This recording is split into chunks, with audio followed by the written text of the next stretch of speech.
اور نماز کے جہاں اور بہت سارے فوائد ہیں وہاں یہ بھی ارشاد فرمایا کہ ان الصلاۃ تنہا عن الفحشاء والمنکر، فرمایا بے شک نماز منع کرتی ہے بے حیائی سے اور برے کاموں سے۔ نبی رحمت علیہ السلام کی خدمت میں عرض کیا گیا تھا کہ یا رسول اللہ صلی اللہ علیہ وسلم، ایک شخص رات کو نماز پڑھتا ہے پر سویرے چوری بھی کرتا ہے۔ ہم تو بڑی جلدی کہہ دیتے ہیں نا کہ کیا فائدہ اسے اس کی نماز کا، کیا فائدہ اسے اس کی عبادت کا۔ حضور صلی اللہ علیہ وسلم کی جب بارگاہ میں یہ سوال پوچھا گیا کہ حضور رات کو عبادت بھی ٹھیک کرتا ہے اور سویرے چوری بھی کرتا ہے تو حکم کیا ہے، تو حضور علیہ السلام نے فرمایا اگر وہ پابندی سے نماز پڑھتا رہا نا تو اس کی نماز اس سے چوری چھڑوا دے گی، اس لیے کہ نماز بے حیائی اور برے کاموں سے روک دیتی ہے۔ اگر کوئی کمزوریاں ہیں انسانی تقاضوں کے تحت تو نماز کی پابندی کریں۔ اگر آپ نماز کے پابند ہو گئے نا، کچھ وقت لگے گا تو پھر وہ بھی ساری کمزوریاں اللہ دور فرما دے گا۔ شرط یہ ہے کہ اس کو پابندی کے ساتھ پڑھتے رہیں۔ کچھ دوست کہتے ہیں نماز میں دل نہیں لگتا، تو میں نے کہا نہ بھی لگے تو پھر بھی پڑھیں۔ تو میرا سوال یہ ہے کہ ایک آدمی بالکل فارغ ہے، سوائے نماز کے، عبادت کے، سونے کھانے کے اسے کوئی کام نہیں، اور ایک شخص بیچارہ مزدور ہے، وہ ریڑھی لگاتا ہے، مثال دینے لگا ہوں، وہ ریڑھی لگاتا ہے، اس کے پاس دکان بھی نہیں ہے کہ وہ شٹر نیچے کرے یا تالا لگا کے چلا جائے۔ اب وہ نہ کسی کو کہہ کے آیا کہ یار ذرا 10 منٹ ٹھہرنا میں نماز پڑھ کے آیا، تو وہ چلا گیا۔ وہ بڑا بے چین ہے کہ میری پیچھے ریڑھی بھی ہے، وہ بندہ جلد باز نہ ہو جائے، وہ نکل نہ جائے، وہ میری تھوڑا سا میرا راس ہے، 2-4 ہزار کا مال ہے، غریب آدمی۔ نماز بھی اس نے پڑھی، توجہ اس کی پیچھے لگی رہی۔ ایک بالکل فارغ تھا، کوئی مجبوری نہیں تھی، اس نے بھی نماز پڑھی۔ آپ یہ بتائیے کہ زیادہ ہمت کس نے کی؟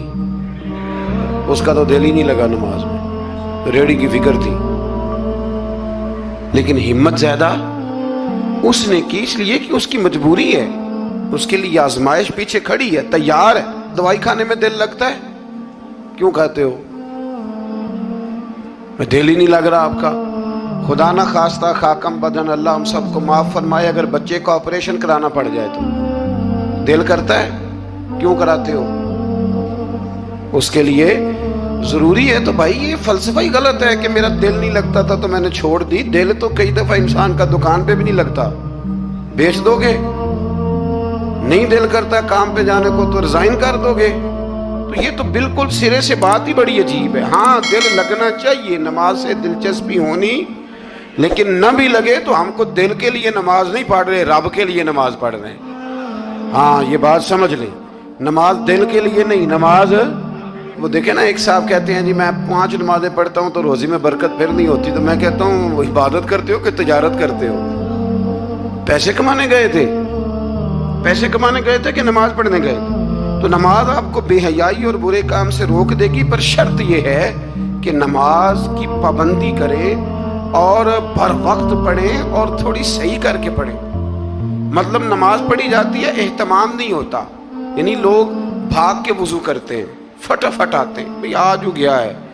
بڑی جو بندہ گاڑی بھگا کے لاہور پہنچنا چاہے تو وہ 15 منٹ جلدی پہنچ سکتا ہے، 1 گھنٹہ پہلے پہنچ سکتا ممکن نہیں میرے عزیز، ہو نہیں سکتا۔ جلدی نماز پڑھنے سے آپ کیا کر لیں گے؟ صحیح کر کے پڑھیں، سونی کر کے پڑھیں، تسلی کے ساتھ پڑھیں، ٹھنڈے دل کے ساتھ پڑھیں۔ مطلب نماز پڑھیں تو پھر مزہ آئے۔ امام اعظم کا ایک پڑوسی ہے تو وہ کہتا ہے کہ امام صاحب نا گرمیوں کے دنوں میں نا چھت پہ چڑھتے تھے، کیونکہ میرے گھر میں عورتیں نہیں تھیں، مرد ہی تھے زیادہ، اور میرا ایک بچہ تھا چھوٹا۔